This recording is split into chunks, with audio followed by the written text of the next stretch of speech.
Welcome to Paint a Beautiful Picture. Today we're going to talk about the principle of events versus issues.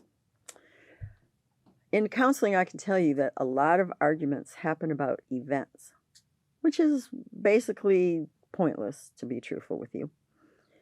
And not many of them address issues, which is kind of a big deal. So let me break this down for you. All right, you and I are going shopping together, and suddenly you get this phone call and you ditch me at the mall. You don't tell me what's going on. Oh, and you forgot you drove. So I'm standing here outside of JCPenney's going, what just happened? And I end up having to call somebody to come pick me up. Yeah, actually, this really happened to me. Okay, the event is you didn't communicate. You were rude. You were thoughtless. You were selfish. Yeah, like the whole world is revolving around you, and even though I'm your friend, hey, something better came up and you just split. Left me looking like a fool. That's an event. Now, if we stay friends, which we didn't incidentally, but if we had stayed friends and this happened 2 or 3, 4 more times, the issue would have to be addressed. You're not really a good friend. Oh, but it only took me twice, and I addressed that issue right away. You are not a good friend. You are not thoughtful. You are not considerate. You're incredibly selfish, and this is not going to continue. So you should find someone else to hang with. They were not very thrilled about hearing the deal, but I had to address the real issue, not the event. Most people yell and scream about the event. Oh, I can't believe you just did that to me. Oh, yeah, you'll never do that to me again. But the next time they call and say, let's go to lunch, you go. See, you didn't deal with the issue. You looked at the event. It's better to look at the issue. The challenge is sometimes you can't figure out the issue, okay? Because the events don't all look the same. So you do have to make intelligent evaluations about events so you can get to the issue. What is really at the heart of the problem here? It's not always so easy to figure out as you might hope. Here's why that principle is so crucial for you. In your home, in your relationship to your children, in your relationship to your mate, truthfully, in your relationships with your own parents, his parents, her parents, the grandparents. Oh my word, there are lots of issues. Okay? Those long-standing issues that are still there, are not resolved, maybe haven't even been addressed with your mama. Wait until you have 3 babies and find out how those issues keep cropping back up and cropping back up. It is real. You might as well get good at addressing issues. Okay? It begins with addressing your own. You know how I always say, own your own stuff and deal with your own internal environment, your own internal space. If you're not doing that, you're probably not even dealing with your own issues. All right? So we'll address a few. Might have been a while since you heard them, or maybe you haven't been with me a long time. If you have anger issues, that's your issue. Your kids don't make you mad. Your man doesn't make you mad. Your daddy didn't make you mad. You have an anger issue. They do things that bring it up and bring it out, but you have an anger issue. You need to be able to say that. Yeah, I have a bad temper. I have an anger issue. I tend to go off when someone ticks me off. I tend to act like an idiot when I'm frustrated. Own your own stuff. When you can start looking at your own issues, what do you know? You can start handling other people's and addressing them in a great way. Okay, so you have a child. I'll use a great example because I have one of these. Who's always sarcastic. Like my kid was born sarcastic. I'm not sarcastic. I'm a very straight shooter.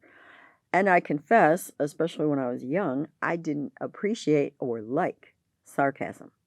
So I'd say something and I'd get this real sarcastic remark back. I'm talking out of a 4-year-old mouth. Freaked me out. I'd be like, I don't know who you think you're talking to, but I know you're not talking to me like that. Yeah, we had some issues when he was a kid because I didn't do well with his sense of humor, and he didn't do well with my serious demeanor either. We had some issues between us. Well, I had to own up to myself. So now you'll hear me say, I'm terminally serious. I was born that way and I've improved on it since I've gotten older. I really am an extraordinarily serious person. He is a wild and crazy, funny, hilarious person. People are always telling me he should have been a comedian, and no joke, I still think he should do it. Um, so, we had to learn how to deal with those issues, my own, his own, and how we interface. And incidentally, nowadays, that son of mine, he is my best friend on the planet, and I'm his. We tell each other that, or tell people that all the time. But we had to work through our issues. And that difference in us, that very significant foundational difference, that issue had to be addressed. So, say you're a neatnik and your kid is an utter, absolute, complete slob. Ho ho. Yeah, that issue is going to need to be addressed. So, not necessarily the event of your grandmother came over and I opened your door and I was so embarrassed because there were empty potato chip bags all over the place and your room smelled so bad. I don't even know the last time you picked up your dirty socks and your bed wasn't made. And oh man, alive, you really made me look so stupid in front of your grandmother. That's an event. It doesn't get to the root of the issue, okay? And they can defend an event.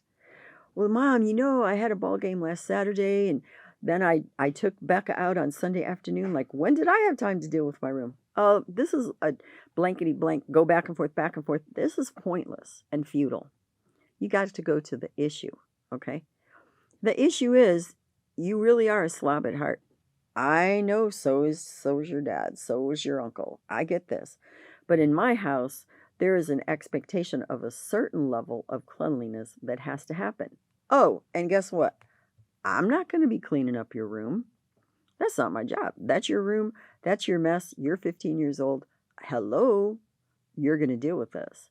That's dealing with the issue, not the event. Here's another one. This is gigantic.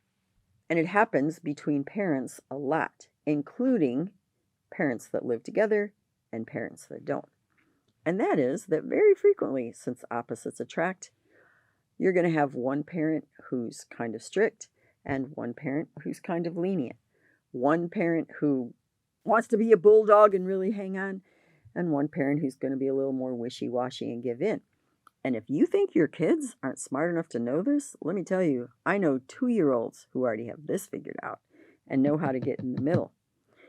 And so you need to deal with the issues with your co-parent, whether you live together or you don't, so that your child has a secure, stable environment in which to live.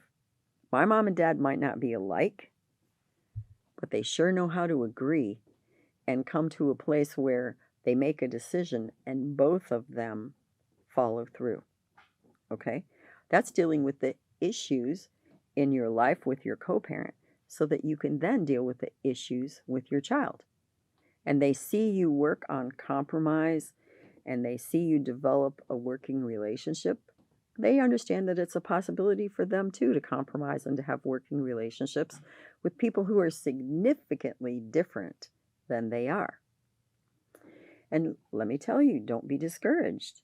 If you haven't done this yet and your kid's 8 years old, if you start doing this, your kid's still going to learn. In fact, sometimes I think that they learn best when they've seen their parents do one set of behaviors for 5 or 6 or 7 years and their parent makes a significant change or their parents make a significant change within their relationship together.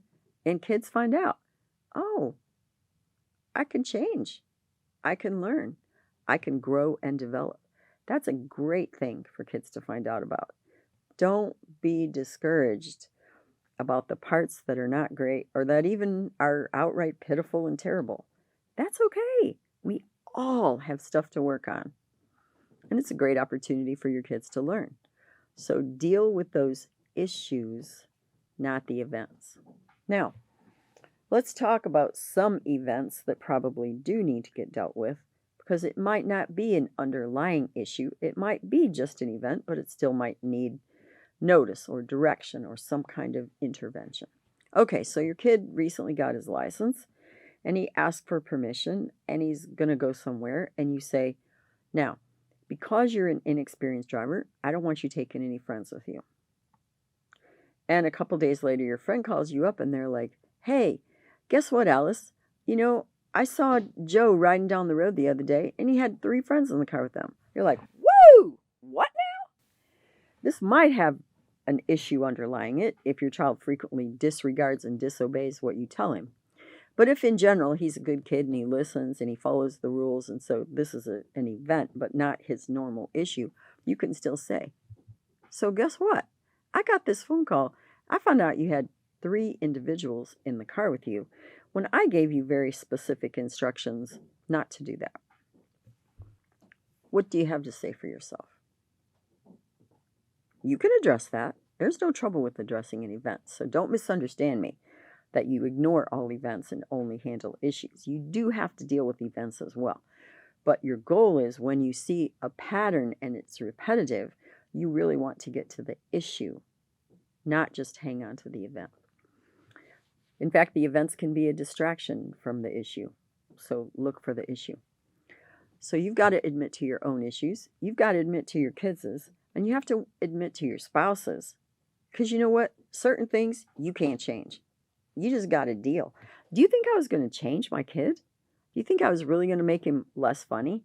You think I was really going to change his vantage point about looking at the world sort of sideways with that real sarcastic humor? No, I was not going to change this. I could beat my head relentlessly against that wall till I was very old and dead. I wasn't going to change it. So use your energy where it matters, okay? Which is predominantly on yourself. So, all right, I don't like this. This isn't my spouse's or my kid's most attractive trait, but I need to handle it. I need to handle it with grace. I need to be patient. I need to keep on showing love. Let me go here for a minute. I used to say this to someone I know. Being irritated is human experience. There are lots of things in the world that are going to irritate you. You live with someone long enough, lots of things about them will irritate you. Oh, including your kids. And you know what? Being irritated is not a sin. Acting like a jerk while you are irritated, that's a sin. So you don't have to act like a jerk because you're irritated. You need to develop patience and grace, kindness, forbearance. I'll use that word. Hang on for your dear life when it's about ready to drive you nuts, but you're going to get through it. And you need to help other people understand. That kind of irritates me. It really does. I'm not expecting you to do anything about it because maybe you can't even. I'm just letting you know that kind of irritates me. If someone really loves you and they have the power to change it, maybe they will, if they really, really get that it irritates you that badly. But maybe they won't. That's on you. You have to accept what isn't all that great. It's kind of like a car. No joke. I love my little car. I really do. It's a 5-speed on the floor. That's awesome. It's kind of small, so I don't have any trouble in it reaching everything I need to get. Has really good visibility for me, but it's yellow. Dude, when I first laid eyes on that car, I went, ugh.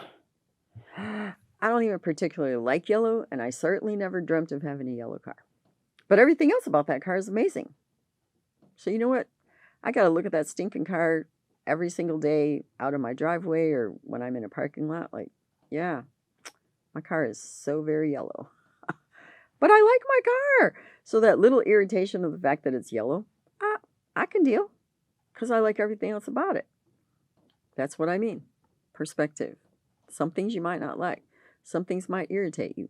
But if the big package is something that you like, then you deal with the irritation. The rest of this principle is this. All of life, in every relationship, you're going to have issues. Some issues that never resolve. I'd love to tell you differently, but I'd be a liar. I have a lot of siblings.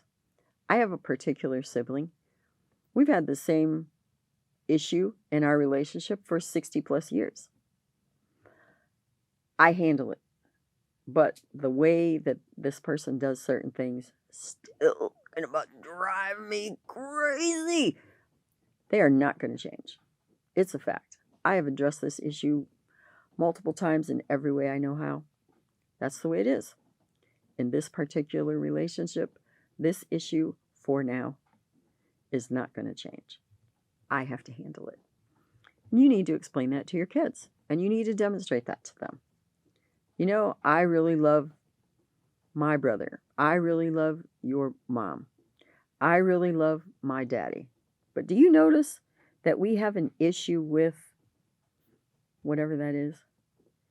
It doesn't mean I don't love them.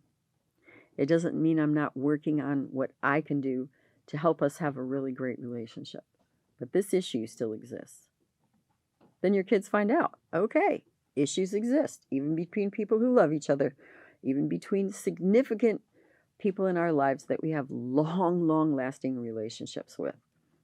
Everything isn't always going to get solved, fixed, or changed.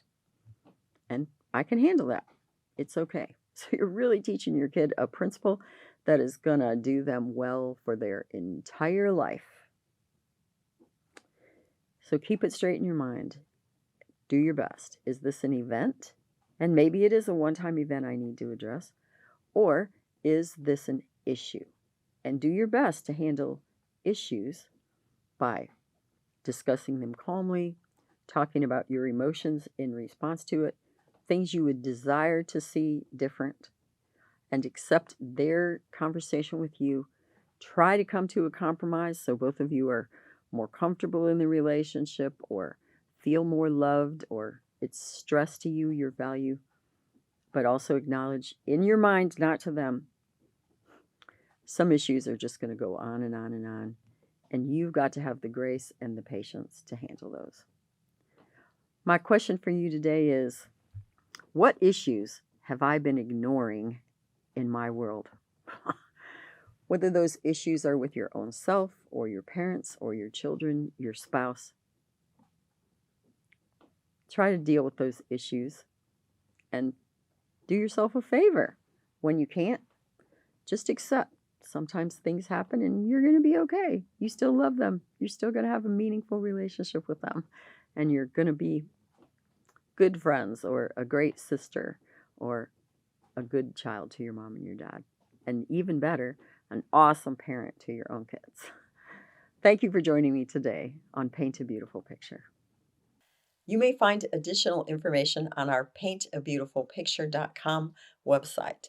Additionally, you may watch me on Rumble, and you may also listen to a podcast on Buzzsprout or Spreaker, all under the name Paint a Beautiful Picture.